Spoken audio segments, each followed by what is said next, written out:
রাষ্ট্রদূত ও দূতাবাসের কর্মকর্তাদের নানা অনিয়ম ও দুর্নীতির পথে বাধা হয়ে দাঁড়ানোয় রোষানলে পড়েন রোমানিয়ায় নিয়োগ পাওয়া প্রথম শ্রম সচিব। অভিযোগ উঠেছে, নিয়োগ পাওয়ার মাত্র 2 মাসের মাথায় রাষ্ট্রদূত শাহনাজ গাজী তাকে দূতাবাস থেকে সরিয়ে দেন। অন্যদিকে নানা কেলেঙ্কারির অভিযোগ থাকার পরও রাষ্ট্রদূত হিসেবে নিয়োগ পাওয়া শাহনাজ গাজীকে নিয়ে প্রবাসী বাংলাদেশিদের মধ্যেও রয়েছে ক্ষোভ। তবে এসব নিয়ে নীরব দর্শকের ভূমিকায় পররাষ্ট্র ও প্রবাসী কল্যাণ মন্ত্রণালয়। মোহসিন কবির 3 পর্বের ধারাবাহিক প্রতিবেদনের আজ দেখুন তৃতীয় ও শেষ পর্ব। আচ্ছা, এখানে একটা অফিস আর কি।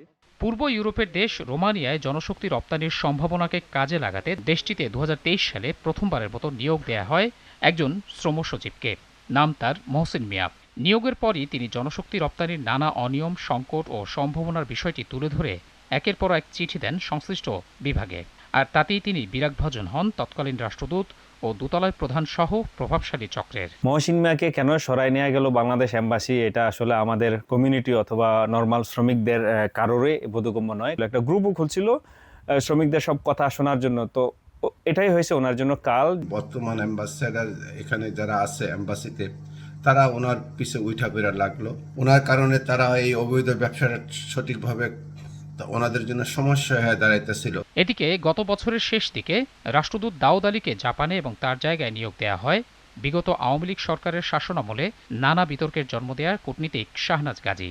তবে রহস্যজনক কারণে তিনিও যোগদানের পরই মহসিন মিয়াকে সরাতে তৎপর হন। আসার আগে আমি এদের এই গন্ডগোলের চোটে আমার খুবই বিরক্ত ছিলাম। দেখলাম যে এটা কাজ করার মতো অবস্থা নাই। আমি এটা জানাই আর কি প্রপার অথরিটিকে। উনি যেই কাজগুলো করেছেন সেটা শাস্তিযোগ্য অপরাধ। ঠিক একই সময়ে ঢাকায় মহসিন মিয়ার বিরুদ্ধে মানববন্ধন এবং কিছু গণমাধ্যমে সংবাদও প্রকাশিত হয়। তবে এসব প্রসঙ্গ এড়িয়ে জিটিভির পক্ষ থেকে কেবলমাত্র দূতাবাসের সেবার বিষয়ে প্রশ্ন করতেই মহসিন মিয়ার প্রসঙ্গ টেনে আনেন শাহনাজ গাজী সহ অন্যরা।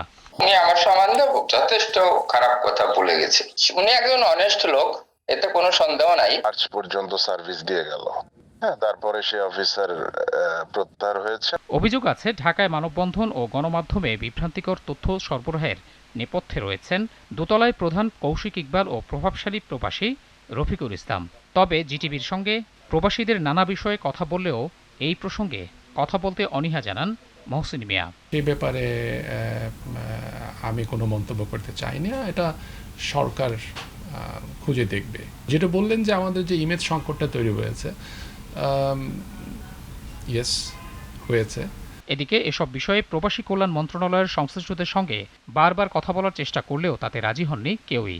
তবে নাম প্রকাশ না করার শর্তে ঊর্ধ্বতন এক কর্মকর্তা স্বীকার করেন, কার্যত রাষ্ট্রদূত শাহনাজ গাজীর চাপে পড়েই অনাকাঙ্ক্ষিত ঝামেলা এড়াতে মহসিন মিয়াকে সরিয়ে আনতে বাধ্য হয় মন্ত্রণালয়। ওই কর্মকর্তা আক্ষেপ করে বলেন, অন্তর্বর্তী সরকার বিভিন্ন ক্ষেত্রে সংস্কারের উদ্যোগ নিলেও রহস্যজনক কারণে দূতাবাস ও প্রবাসীদের কল্যাণে এই খাতে সংস্কারের উদ্যোগ নেয়নি।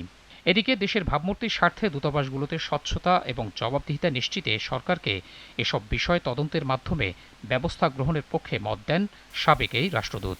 কারো বিরুদ্ধে অভিযোগ থাকলে তার বিরুদ্ধে ইনভেস্টিগেশনে এটা প্রুভড হতে হয় যে অভিযোগটা সত্যি কি মিথ্যা। যদি অভিযোগটা সত্যি হয় তাহলে তার পানিশমেন্ট হয়।